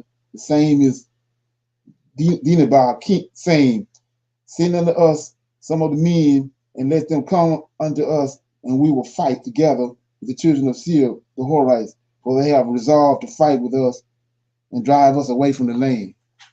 Okay, it says, and Angus, king of Dinah, did so, for he was in those days friendly to the children of Esau. And Angus sent 500 valiant infantrymen to the children of Esau and 800 cavalrymen. And the children of Seir sent unto the children of the east and unto the children of Midian, saying, you have sent what the children of Esau have done. You have seen what the children of Esau have done unto us, upon whose account ye are almost all destroyed in their battle with the sons of Jacob. Now therefore come unto us and assist us, and we will fight them together, and we will drive them from the land and be avenged of the cause of our brethren who died for their sake in the battle with their brethren, the sons of Jacob. And all the children of the east listened to the children of Seir, and they came unto them about 800 men and drove swords and with drawn swords. And the children of Esau fought with the children of Seir at that time in the wilderness of Paran. And the children of Seir prevailed over them. The children of Seir prevailed over the sons of Esau, and the children of Seir slew on that day the children of Esau in battle about 200 men of the people of Angus, king of Danahabah. Okay, I can't say that. Now, on the second day, the children of Esau came again to fight a second time with the children of Seir, and the battle was sore upon the children of Esau this second time, and it troubled them greatly on account of the children of Seir. And when the children of Esau saw that the children of Seir were more powerful than they, some of the men of Esau turned and assisted the children of Seir, their enemies. And there fell yet the people of the children of Esau in the second battle, 58 men of the people of Angus of Dinah. And on the third day, the children of Esau heard that some of their brethren had turned from them to fight against them in the second battle. And the children of Esau mourned when they heard this thing. And they said, what shall we do unto our brethren who turned from us to assist the children of Seir, our enemies? And the children of Esau again sent to Angus, king of Dinah, saying, send unto us again other men, that with them we may fight with the children of Seir. And they have already twice been heavier than we were. And Angus again sent to the children of Esau about 600 valiant men, and they came to assist the children of Esau. And in 10 days' time, the children of Esau again waged war with the children of Seir in the wilderness of Paran. And the battle was very sore upon the children of Seir. And the children of Esau prevailed at this time over the children of Seir. And the children of Seir were smitten before the children of Esau. And the children of Esau slew from them about 2,000 men. And all the men of the children of Seir died in this battle, and they only remained their young children that were left in their cities. And the Midians and the children of the east betook themselves to flight from the battle, and they left the children of Seir and fled when they saw that the battle was severe upon them. And the children of Esau pursued all the children of the east until they reached their land. And the children of Esau slew yet of them about 250 men, and from the people of the children of Esau there fell in battle about 30 men. But the evil came upon them through their brethren turning from them to assist the children of Seir, the Horite. And the children of Esau again heard of the evil doing their brethren, the evil doings of their brethren, and they again mourned on account of this thing. It came to pass after the battle, the children of Esau turned back, came home unto Seir, and the children of Esau slew those who had remained in the land of the children of Seir. They slew also their wives and their little ones. They left not a soul alive except 50 young lads and damsels whom they suffered to leave. And the children of Esau did not put them to death, and the lads became their slaves and the damsels they took for wives, and the children of Esau dwelt in Seir in the place of the children of Seir, and they inherited their land and took the possession of it. And the children of Esau took all belonging to the land of the children of Seir, also their flocks, their bullocks, their goods, and all belonging to the children of Seir. But the children of Esau did the children of Esau take, and the children of Esau dwelt in Seir in the place of the children of Seir until this day. And the children of Esau divided the land into divisions to the 5 sons of Esau according to their families. And it came to pass in those days that the children of Esau resolved to crown a king over them in the land on which they began to possess. And they said to each other, not so, for he shall reign over us. Not so, for he shall reign over us in our land, and we shall be under his counsel, and he shall fight our battles against our enemies. And they did so. And all the children of Esau swore, saying that none of their brethren should ever reign over them, that none of their brethren should ever reign over them, but a strange man who is not of their brethren. For the souls of all the children of Esau were embittered every man against his son, brother, and friend, on account of the evil they sustained from their brethren when they fought with the children of Seir. Therefore the sons of Esau swore, saying, from that day forward they would not choose a king from their brethren, but one from a strange land unto this day. And there was a man there from the people of Angus, king of Dinah. His name was Bela, the son of Beor, who was a very valiant man, beautiful and comely, and wise in all wisdom, a man of sense and counsel. And there was none of the people of Angus like unto him. And all the children of Esau took him, anointed him, and they crowned him for a king, and bowed down to him. And they said unto him, may the king live, and may the king live, may the king live. And they spread out the sheep, and they brought him each man earrings of gold and silver, or rings of bracelets, and they made him very rich in silver and gold, and onyx stones and bedwin. And they made him a royal throne, and they placed a royal crown upon his head, and they built a palace for him, and dwelt therein, and he became king over all the children of Esau. And the people of Angus took their hire for the battle from the children of Esau, and they went and returned at that time to their master, Dinabah. And Bela reigned over the children of Esau 30 years, and the children of Esau dwelt in land instead of the children of Seir, and they dwelt securely instead of this unto this day. So what I'm conveying to you is that this information had got to be realized, it got to be understood, it's got to be broken down, because what we find out is that during the time of Joseph reign in Egypt, he had Esau's son Zephno in chains. And so we know now, hundreds of thousands of years later, Esau was behind the transatlantic slave trade. And what we was in, they had us in chains. So it's not something. It's not something that just popped up out of nowhere. The reason why these people are so violent and toward us. And so I'm gonna read the whole thing. I'm in chapter 58, and I'm gonna read verse 24, and it says, "For he already had Zephno in chains in Egypt, and so now it says in 24, and when Joseph returned to Egypt, he ordered Zephno and his men to be additionally bound, and they bound them in iron, and they increased their grief." So you say, well, what you talking about? Well, ain't in the curses the Most High said that they're gonna put a yoke of iron around our neck? Right. So you say, what are you talking about? Well, like I said before, Solomon picked the throne up from David, but Solomon started sinning, and the kingdom was rent from Rehoboam, and the 10 tribes were given to Jeroboam. So who did it? Lord Host did. So we see right here, we know in Deuteronomy 15:268, the Lord of Hosts is behind that. And so what did he do? Solomon was trying to kill Jeroboam, so Jeroboam fled to Egypt. As soon as Solomon died, the Most High sent for Jeroboam to bring him back. He had something for Jeroboam to do. Well, when we disobeyed the Most High, who he went and got? He went and got the Gentiles. He knew they was going to do the job. They had a eternal hatred toward us. And we just found out in Jasher that he said they're more wicked than anybody else on the planet. So the Gentiles didn't come forth the third and the fourth beast just for the hell of it. The Most High brought them forth, saved them for the last, saved them for our tribulation. So, like I was saying before, you got to know that. You know, that's not something that you can just shuck off and don't want to know. You know, you need to know that. So, one more thing. I had some more things, but I'm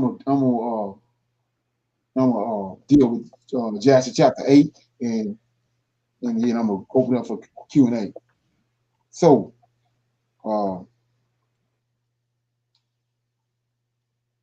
chapter 8. I ain't gonna read all of it because we already know the story. We got it in the New Testament. We got it in the New Testament because of typology and because Jesus the Christ. So we know the story of the star in the sky pertaining to the false god in the New Testament, Jesus Christ. So we're gonna see where they got that from. And so my thing is, once this conveyed to you, you got to ask yourself, do I need to know this? Or do I not need to know? Do I not need this? So I'm in chapter 8. And it was in the night that Abraham was born, that all the servants of Terah and all the wise men of Nimrod and his conjurers came and ate and drank in the house of Terah, and they rejoiced with him on that night. And when all the wise men and conjurers went out from the house of Terah, they lifted up their eyes toward heaven that night to look at the stars, and they saw, and behold, one very large star come from the east and ran in the heavens and swallowed up the 4 stars from the 4 sides of heaven. And all the wise men and the king and his conjurers were astonished at the sight. And the sages understood this matter, and they knew its imports. And they said to each other, this only betokens the child that has been born to Terah this night. Let me read that again. They said to each other, this only betokens the child that was born to Mary this night. So who will grow up and be fruitful and multiply and possess all the earth, he and his children forever. He and his seed will slay great kings and inherit their lands. And the wise men and conjurers went home that night, and in the morning all these wise men and conjurers rose up early and assembled in an appointed house. So we see where they got this the story of Jesus Christ from. They got it from they plucked it out of the book of Jasher and put it over in the New Testament to use it as a thorn in our side when we're trying to wake up. So you say, why are you talking about this? Well, when we didn't have the book of Jasher, we didn't know this. But now that we got the book of Jasher, we see where they got it from. Yes. So you're saying, what are you talking about? This is why we don't have the book of Jasher. Right. It ain't because it's some unholy book. It's because they done got some truths from out of here and put it over in the New Testament, and they don't want you to know where they got it from, so they took the book of Jasher from us. Mm-hmm. And so, what did the Most High say through Enoch? In the latter days, He's gonna bring these books back, and when we see them, we're gonna rejoice. We ain't gonna start hollering like a wild ass. He said we're gonna rejoice when we see these books. Okay, so I'm gonna open up for some conversation on Jasher. And anybody got anything? Shalom, shalom. Okay. Well, I mean, I had a comment on Jubilee when you read about Esau and them fighting against the children of Seir. What I wanted to say is that Esau standing in the land that doesn't belong him and taking the place of other people is not something new. You know, Right. he did it to these folk here, and he did the same thing to Israel. Right. Exactly. Standing in their lot. So that's You know, and then for them to put a king over them that's not even from their people, that's wicked. So Right. Esau, you know, he does not, it doesn't matter to him how he gets done what he wants to get done. He'll even, you know, do it. You know, he's just a wicked person. Right. He's just a wicked people. Right. And definitely in the book of Joshua where you just read, uh, verse number 2, and when all the wise men and the conjurers went out from the house of terror, that Right. was the birth of Abraham. Right. And the story was, they stole that story from Jasher and put it in the New Testament when they was concocting it, and it was already prophesied they was going to do that, so they couldn't bring the book of Jasher forward because of what they got out of it is going to reveal the same thing in the book of Enoch. Michael the archangel tells Enoch, "Thou art the son of man Mm-hmm. for all generations." So you can't bring the book of Enoch out when you got Jesus Christ over here, the Son of Man. And Right. now we understand Right. why they had a council to canonize the books that they wanted, and Right. then teach us from a little child that if it ain't in the Bible, it ain't worthy of being read. Right. And then and Yeah. now in these last days, we got so-called teachers going along with the program that they didn't concoct. They Right. didn't cause these books to be uh, uh, rejected and put a Mm-hmm. spirit that you not to deal with them. But it's the very opposite. So with that being said, we're gonna move forward on for Thank you. time. Okay, yeah. Hebrews, Hebrews, Hebrews. Let us proceed forward and possess some of the additional information. Hebrews, the story of the mark that Cain received in Genesis. This is what I'm doing right now. I'm giving you a bonus. I didn't mention this book right here, and other folks didn't mention it, but I'm gonna bring it to the light. It says the story of the mark that Cain received in Genesis. No one seems to know and understand. So these same people that cause you not to want to deal with Enoch, Jasher, and Jubilees, also got you thinking, don't want you to know what the mark is that's on Cain. So I possess the book of Lamech, and he rightly divides and informs the children of Abraham, Isaac, and Jacob in these last days what the mark is. So this book came forth recently. It says, and let us go quickly to the book of Lamech. And when we get to the book of Lamech, we find out that Lamech was cursed. He was turning white. And so you say, well, what are you talking about? Well, Miriam was turning white. And Moses was there as a mediator. So Moses prayed for Miriam. And Miriam was, she was turned back because Moses was there. Well, Cain was turned white in Genesis because of what he done to his brother, but he stayed white. That's the mark that was on him. Most High said that everybody seeing him would know who he was because of the region where the Bible took place at in Genesis was in the Middle East and in Africa, and all the people was people of color.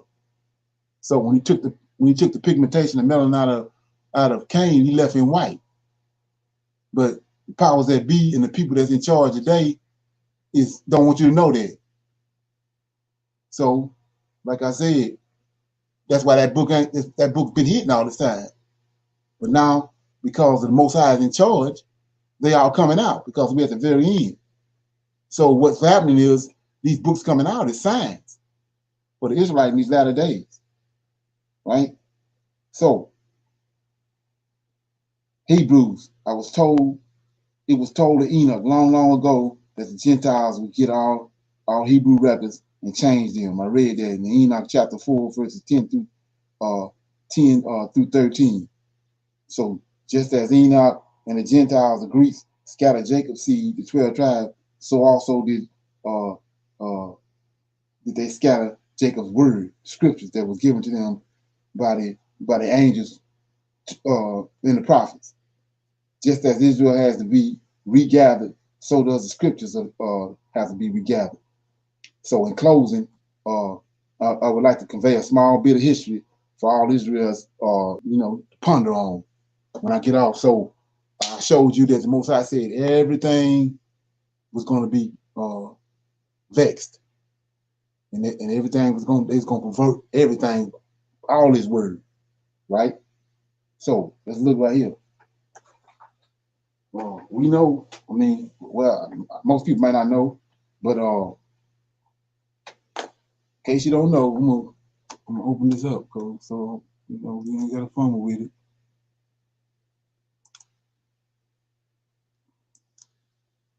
Okay, let me do this right quick.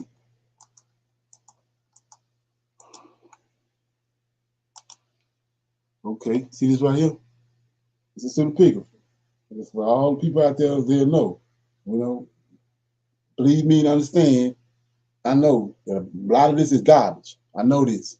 But like I said before, the Spirit of the Most High is what He said He's going to do in the last days. He's going to pour His Spirit out on it. So I'm in the letter of, I don't know how to say this word, so I'm gonna give it to you so you can go look at it. And if you don't have one, like I said, maybe you need to purchase one. So it says this the letter of Aristus. It's Aristeas. And what's being conveyed in this book is it says the Edomites. I showed you that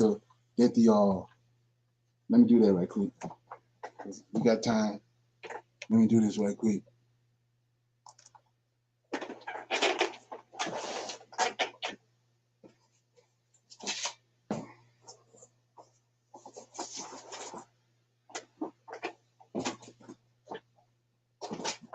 Yeah, this gonna help a lot of people. Okay.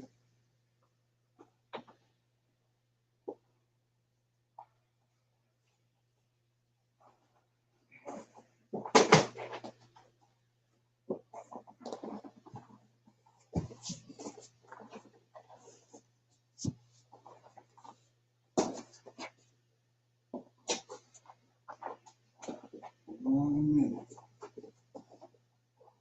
Okay.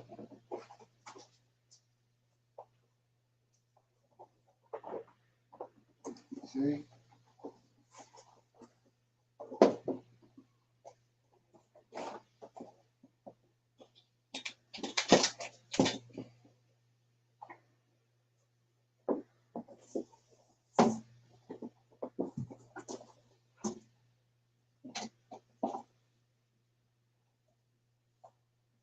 Okay.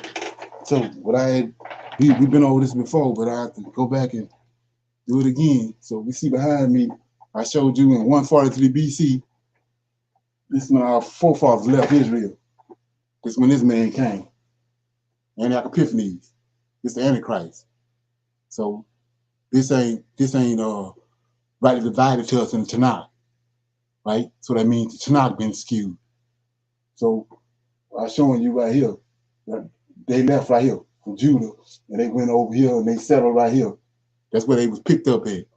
When the curses of Deuteronomy came on us, they came and got it from right here. But they left from over here in 143 BC. When this man right here came and destroyed the temple and ran the Israelites out. And Esau came in and stole the land. And opened the book of Obadiah, he stole the land by lot, by the 12 tribes right here. So these are the let me turn this right so you can see it. So see that? So they left Israel in 70 AD. But look where they went. Yeah, they went up here. These Israelites, these Edomites, they went all up here.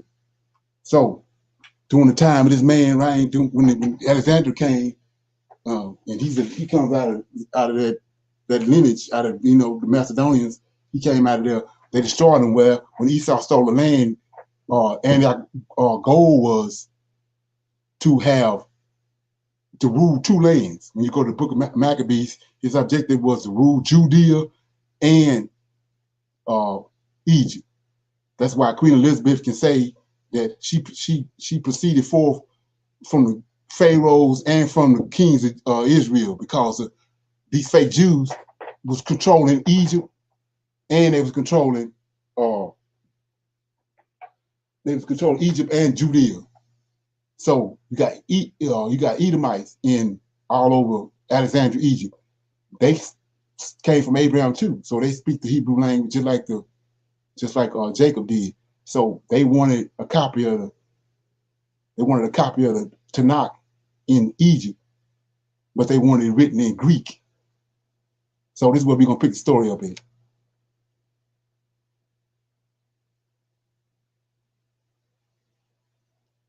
Okay, so we're gonna pick the story up right there. I'm back to the book I was just showing you. So it says this king, let me get it.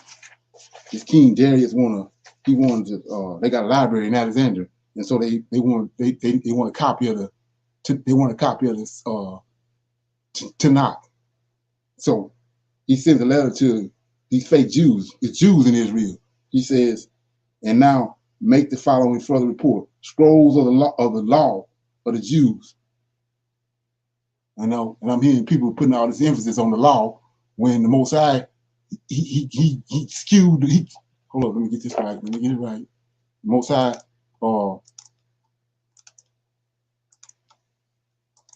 he cast off, just like he cast the temple off, he cast the law, he cast all that off. That's why we're in the predicament we in. So it says, scrolls of the law of the Jews, together with a few others, are missing from this library, for those works are written in Hebrew characters and languages, and and they have been transcribed somewhat carelessly and not as they should be, according to the report of experts, because they have not received royal patronage. These books also must be in your library and in an accurate version because of this legislation, as could be expected from its divine nature. It is very philosophical and genuine. Writers, therefore, and poets, and the whole army of historians have been reluctant to refer to the aforementioned books and to the men, past and present, who are featured largely in them, because of the consideration of them, they are sacred and hallowed. Now listen to this. As had to God, this Edomite in Alexandria, Abia says, if you approve, O king, the letter shall be written to the high priest in Jerusalem. These Edomites, the high priest in Jerusalem, they asking him to dispatch, listen to this, dispatch men of the most exemplary lives and mature experience, skilled in the matters of pertaining to their law, 6 in number from each tribe, in order that after the examination of the text agreed to by the majority and the achievement of the accuracy in the translation, we may produce an outstanding version in the manner of the worthy both of the content and of your purpose. Farewell also, and receiving this report. The king ordered the letter to be written to Eleazar regarding these matters, announcing also the actual release of the prisoners. He made them a gift also for the provision of the cups and the goblets and the table and the liberation vessels, weighing 50 talents of gold, 70 talents of silver, and a goodly number of precious stones. He commanded the treasurer also to allow the craftsmen to select whether they might prefer end of accuracy for sacrifices and other requirements on 100 talents. We also show you details of the vision after we have given the copy to the letter. The letter of the king was the following pattern. King Ptolemy of Eleazar, the high priest, hearty greetings. It is a fact that a large number of the Jews settled in your country. I showed you the migration of the Israelites and the migration of the Edomites. After being uprooted from Jerusalem by the Persians during the time of their ascendancy, and also came with our fathers into Egypt as prisoners. We know that's a lie. So anyway, because it's like Zerubbabel went back to Jerusalem. So these Edomites. So what you're going to find out, he also sent them money to make this big old fancy table, and he had 72 Edomite Jews rewrite.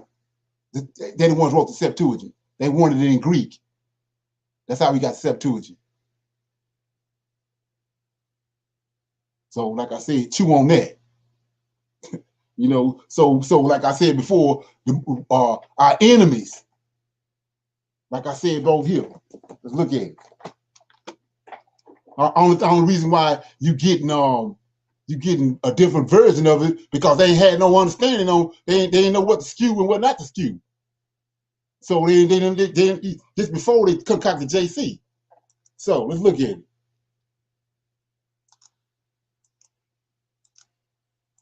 And like I said, you don't have it. You need to go get it. So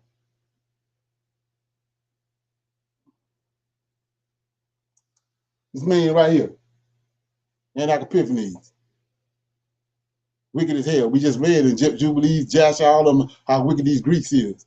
So he got 6 Edomite Jews from each one of the tribes that stole the land of Israel, and he banged all 72 of them with a big high-dollar fancy table trimmed in gold, and they copied the Septuagint.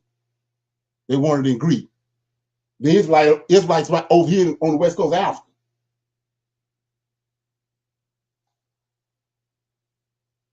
So, like I said before, all of it skewed. I went in and got truths out of Jubilees. I went in and got truths out of Jasher. I went in and got truths out of Lamech.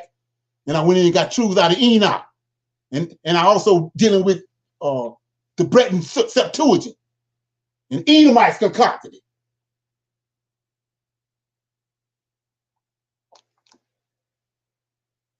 Like I say, this job ain't for everybody.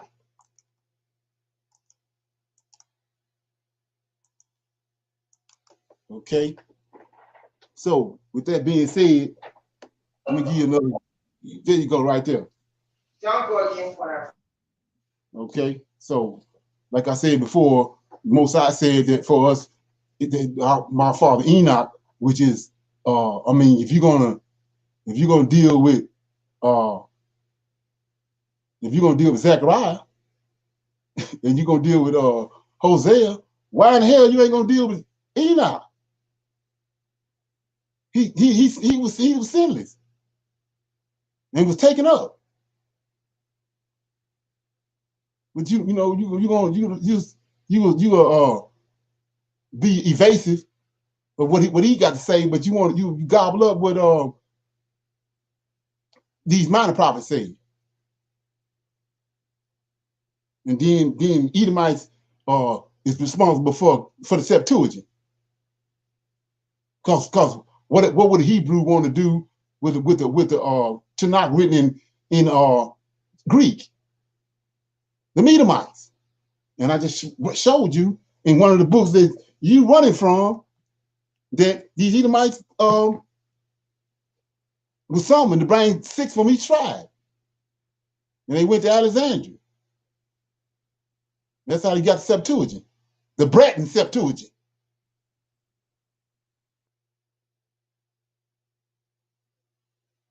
And the biggest thing about all this is we only dealing with the surface of the matter. You can't go under. You can't go no further because we're not doing what the Most High said. Rejoice. When I do this and start bringing this information out, you rejoice. Not kick against the bricks. Yeah. Any questions before we go?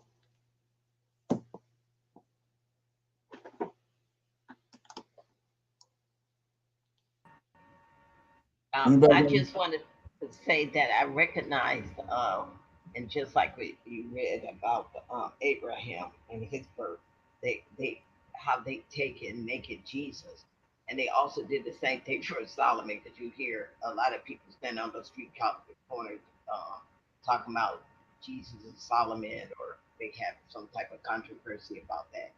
Right. Yeah, so yeah, I see how they just shifted everything and threw it Right, into exactly.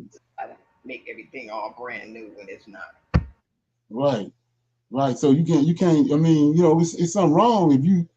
It's something wrong if you comparing the Book of Enoch to C.S. Lewis. Something wrong. Come on, I'm bedazzled.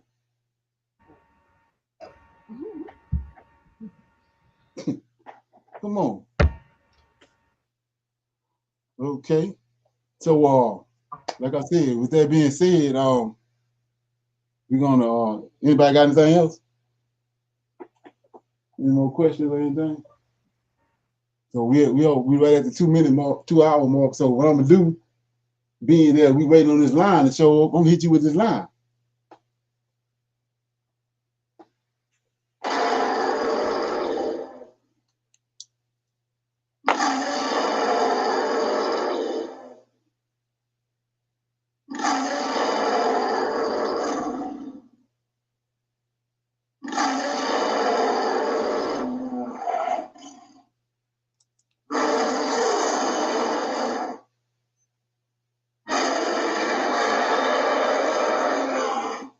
Shalom.